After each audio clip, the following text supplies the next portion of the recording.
என்ன சொல்றது, எப்படி ஆரம்பிக்கிறதுன்னு தெரியல.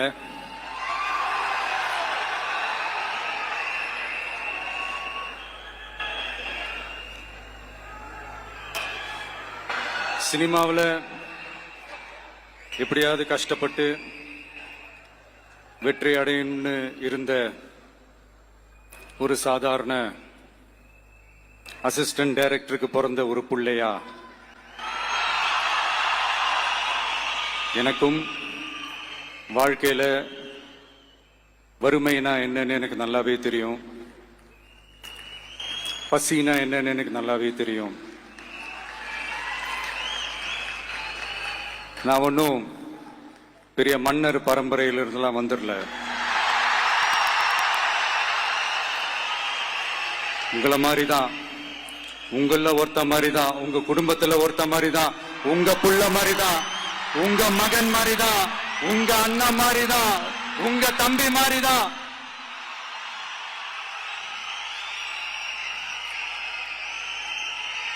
அப்படிதான் நான் உணர்றேன். நீங்களும் என்ன அப்படி நினைச்சதுனாலதான் சினிமாவில் எனக்கு ஒரு மிகப்பெரிய ஒரு இடத்த ஒன்று கொடுத்தீங்க. அதையெல்லாம் விட்டுட்டு உங்களுக்காக நன்றி கடன் செலுத்துறதுக்காக அரசியலுக்கு வந்த உங்க விஜய, இந்த விஜய, நீ வா விஜய், நாங்களா இருக்கோம், பாத்துக்கிறோம். விஜய் தம்பி நீ வா, நாங்க இருக்கோம். விஜய் தம்பி நீ வா, நாங்க இருக்கோம். அண்ணா நீ வாடா, நாங்களா இருக்கோம். நண்பா நீ வா நண்பா, நாங்களா இருக்கோம் சொல்லி அவ்வளவு உறவா என்ன ஏத்துக்கிட்டீங்க. இந்த நேரத்தில் இதை நான் சொல்லணும்.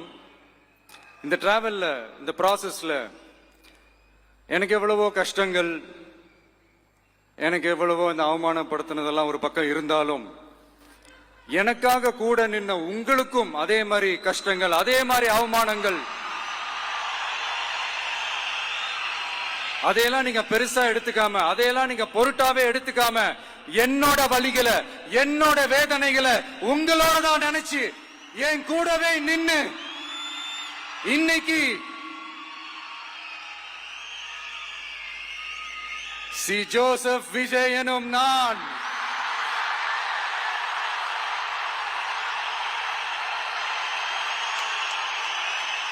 அத உண்மையாக்கி இருக்கிறீங்க. உண்மையிலே எனக்கு என்ன சொல்றதுன்னு எனக்கு தெரியல. என்னுடைய உறவுகளே, என்னுடைய சொந்தங்களே, நான் ஒன்னும் தேவ தூதன்லாம் கிடையாது. நானும் ஒரு இயல்பான ஒரு வாழ்க்கை வாழ்ற ஒரு சாதாரணமான மனுஷன்தான். நான் முன்னாடியே சொன்ன மாதிரி அது செய்வேன் இது செய்வேன்னு பொய்யான வாக்குறுதிகள்லாம் கொடுத்து உங்களை நான் ஏமாத்த மாட்டேன். எது சாத்தியமோ அது மட்டும்தான் நான் செய்வேன்.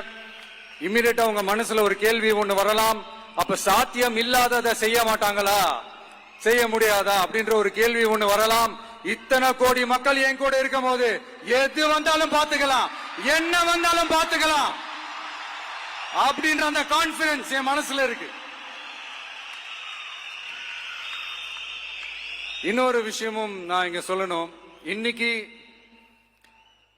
நம்ம தமிழ்நாடு கவர்மெண்ட் இருக்கிற அந்த நிலைமையை பத்தி நான் உங்ககிட்ட நான் சொல்லணும். கிட்டத்தட்ட 10 லட்சம் கோடிக்கு மேல கடன் வாங்கி வச்சுட்டு போயிருக்கிற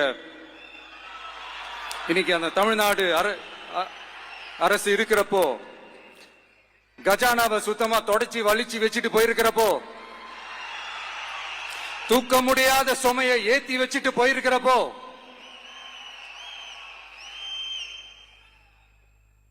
அப்படிப்பட்ட ஒரு நிலைமையில தான் இந்த பொறுப்பை நம்ம கையில் எடுத்திருக்கிறோம். உடனே நீங்க நினைக்கலாம், என்னடா இவர் ஏதோ பொறி வச்சு பேசுறாரா அப்படின்ட்டு. அப்படிலாம் எதுவுமே கிடையாது. உள்ள போய் பார்த்தா தான் தெரியும் எது எந்த நிலைமையில இருக்குன்னு, என்ன இருக்கு என்ன இல்ல, எது எந்த நிலைமையில இருக்கு எது எந்த நிலைமையில இல்ல. சோ அதையெல்லாம் பார்த்துட்டு உங்களுக்கு ஒரு வெள்ளை அறிக்கையா அதை வெளியிடணும்னு நான் நினைக்கிறேன். ஒரு டிரான்ஸ்பரண்டான ஒரு கவர்மெண்டா, அதாவது இன்னைக்கு நம்ம தமிழ்நாடு கவர்மெண்ட் இந்த நிலைமையில தான் இருக்கு அப்படின்றத உங்ககிட்ட சொல்லிட்டு I just want to take it forward from there. அதைத்தான் நான் முதல்ல செய்யணும்னு நினைக்கிறேன். தமிழ்நாட்டை பொறுத்த வரைக்கும் இப்போ யாரையாவது போய் ஏதாவது சந்திக்கணும் அப்படின்னா இந்த மூஞ்ச மூடிக்கிட்டு போய் சந்திக்க என்ன, இந்த மறைமுகமா உங்களுக்கு தெரியாம போய் சந்திக்கிறதோ அப்படிலாம் நான் செய்ய மாட்டேன். எதுவா இருந்தாலும் வெளிப்படையாக ஒளிவு மறைவு இல்லாம தான் நான் செய்வேன். இவ்வளவு பெரிய ஒரு பொறுப்பை என் கையில கொடுத்துருக்கிறீங்க. அதே நேரத்தில் எனக்கு கொஞ்சம் அவகாசமும் நீங்க கொடுக்கணும்னு நான் ரிக்வெஸ்ட் பண்ணி கேட்டுக்கிறேன். நான் சொன்னதையெல்லாம் படிப்படியா நிறைவேற்ற நான் ட்ரை பண்ணுவேன், நிறைவேற்றுவேன். அதே நேரத்தில் எனக்கு கொஞ்சம் அவகாசம் கொடுத்தீங்கன்னா எனக்கு கொஞ்சம் உதவியாகவும் ஒத்துழைப்பாகவும் இருக்கும். இது உங்களுடைய ஆட்சி. பெண்கள் பாதுகாப்பை ரொம்ப ஸ்ட்ரிக்டா வச்சிருப்பேன். போதைப் பொருள் கலாச்சாரம் அதை கண்ட்ரோல் பண்றதுக்கு என்னென்ன ஸ்டெப்ஸ் எடுக்கணும், என்னென்ன முயற்சிகள் எடுக்கணும், இன்னிலிருந்தே அதை தான் எடுப்பேன். நம்ம பசங்களை அதுல இருந்து காப்பாற்ற வேண்டியது நம்ம அரசனுடைய பொறுப்பு. அதே மாதிரி சட்டம் ஒழுங்கு எல்லாருக்குமான பாதுகாப்பை நான் உறுதிப்படுத்துவேன். என்ன அவமானப்படுத்துறவங்களாகவே இருந்தாலும், என்ன கஷ்டப்படுத்துறவங்களாகவே இருந்தாலும், அவங்களும் என் மக்கள் தானே. நண்பர்களாக இருந்தாலும் எதிரிகளாக இருந்தாலும் 8 கோடி மக்களும் என் மக்கள் தானே.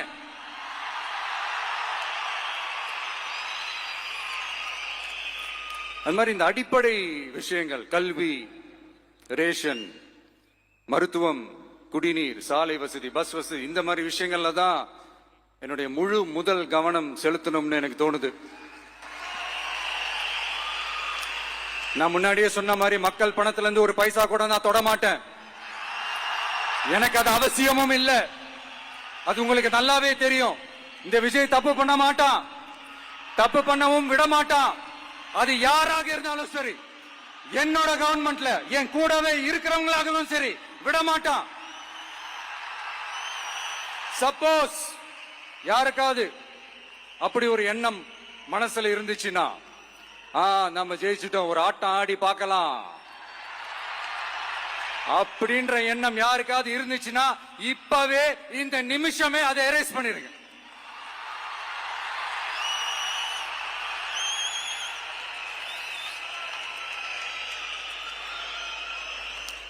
இங்க ஒரே சென்டர் தான், என் தலைமையில் உண்டான சென்டர். இந்த பக்கம் ஒரு சென்டர், இந்த பக்கம் ஒரு பவர் சென்டர், அங்க ஒரு பவர் சென்டர், அதெல்லாம் கிடையவே கிடையாது. இப்பவே சொல்லிடுறேன். பெண்கள், இளைஞர்கள், விவசாயிகள், அரசு ஊழியர்கள், ஆசிரியர்கள், உழைக்கிற மக்கள், மீனவர்கள் எல்லாருமே நம்ம டிவிக்கு அரசுல நல்லா இருப்போம், நல்லா இருப்போம், நல்லா இருப்போம். பிறப்புக்கும் எல்லா உயிருக்கும் அப்படின்றத நம்ம சமரசம் இல்லாத அடிப்படை கோட்பாடு. சிறுபான்மை சகோதரர்களே, உங்களுக்காக நம்ம டிவிக்கு அரசு கூடவே நிற்கும். உங்களுக்கு அதுல எந்த விதமான சந்தேகமும் வேணாம். இந்து, முஸ்லிம், கிறிஸ்தவர்களுக்கான முகம்தான் இந்த விஜயனுடைய முகம். அதுல 100% நீங்க இந்த விஜயை நம்பலாம். இப்படி ஒரு சூழலை ஏற்படுத்தி கொடுத்த தமிழ்நாட்டு மக்கள், ஒட்டுமொத்த மக்கள், உங்கள் அனைவருக்கும் இந்த நேரத்தில் என்னுடைய நன்றியை தெரிவிச்சு, இன்னொருத்தவங்களுக்கு முக்கியமா நான் நன்றி சொல்லணும்.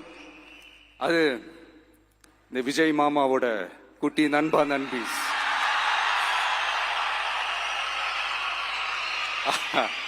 அவங்களாலதான் இது நடந்திருக்கு.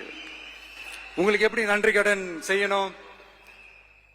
உங்களுக்காக உங்க ஃபியூச்சரை மைண்ட்ல வச்சுக்கிட்டு எல்லா நல்ல விஷயங்களையும் உங்களுக்காக இந்த விஜய் மாமா செஞ்சு கொடுப்பான். கான்பிடண்டா இருங்க. அதே மாதிரி இன்னொருத்தவங்களுக்கும் நான் முக்கியமா நன்றி சொல்லணும். உங்களை எப்படி நான் மறப்பேன்? நீங்க தான் என்னோட உயிராச்சே. தமிழக வெற்றி கழக தோழர்களே,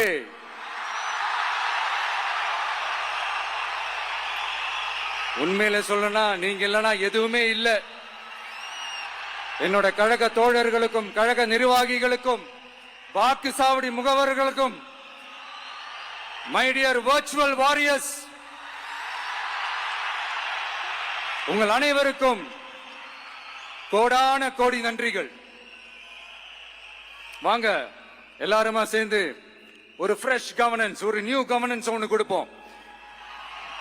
This is a new beginning.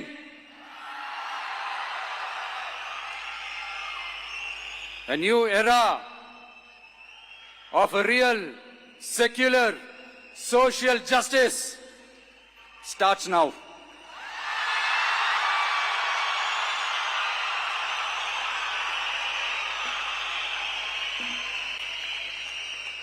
மக்கள் நலன்களை மட்டுமே லட்சியமாக கொண்ட நமது அரசுக்கு பக்கபலமாக நின்று ஆதரவை வழங்கியுள்ள காங்கிரஸ் பேரியக்கத்தின் தலைவர் மதிப்புக்குரிய திரு மல்லிகார்ஜுன் கார்கே அவர்களே, பாராளுமன்ற எதிர்க்கட்சி தலைவர் மதிப்புக்குரிய மை பிரதர் திரு ராகுல் காந்தி அவர்கள், காங்கிரஸ் கட்சியின் பொதுச் செயலாளர் மதிப்புக்குரிய திரு கே.சி. வேணுகோபால் அவர்கள், தமிழ்நாடு காங்கிரஸ் தலைவர் மதிப்புக்குரிய திரு செல்வ பெருந்தகை அவர்கள், என்னுடைய நண்பர் பிரவீன் சக்கரவர்த்தி அவர்கள்,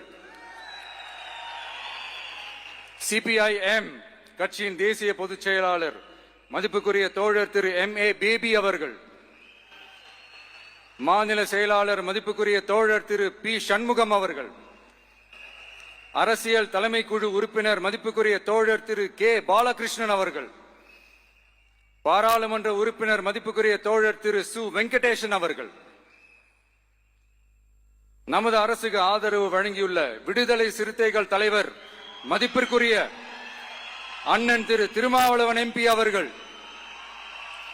நாடாளுமன்ற உறுப்பினர் மதிப்புக்குரிய திரு ரவிக்குமார் அவர்கள், சட்டமன்ற குழு தலைவர் மதிப்பிற்குரிய திரு வன்னி அரசு அவர்கள், சிபிஐ கட்சியின் தேசிய பொதுச் செயலாளர் மதிப்புக்குரிய தோழர் திரு டி. ராஜா அவர்கள், மாநில செயலாளர் மதிப்புக்குரிய தோழர் திரு M. வீரபாண்டியன் அவர்கள், முன்னாள் தமிழ்நாடு மாநில செயலாளர் மதிப்புக்குரிய தோழர் திரு ரா.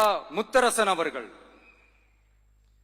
இந்திய யூனியன் முஸ்லிம் லீக் கட்சியின் தலைவர் மதிப்புக்குரிய டாக்டர் திரு காதர் மொய்தீன் அவர்கள், நாடாளுமன்ற உறுப்பினர் மதிப்புக்குரிய திரு நவாஸ் கனி அவர்கள், உங்க எல்லாரையும் வருக வருக என்று வரவேற்கிறேன். முக்கியமா இந்த மாதிரி நேரத்தில் எனக்காக நீங்க குரல் கொடுத்ததுக்கும், எனக்காக நீங்க சப்போர்ட் பண்ணி கூடவே நின்னதுக்கும் உங்க எல்லாருக்கும் இந்த நேரத்தில் என்னுடைய நன்றியை தெரிவிச்சுக்கிறேன். கான்பிடண்டா இருங்க, நல்லதே நடக்கும், வெற்றி நிச்சயம். மீண்டும் சந்திக்கும் வரை இல்ல மீண்டும் மீண்டும் சந்திப்போம். நன்றி, வணக்கம்.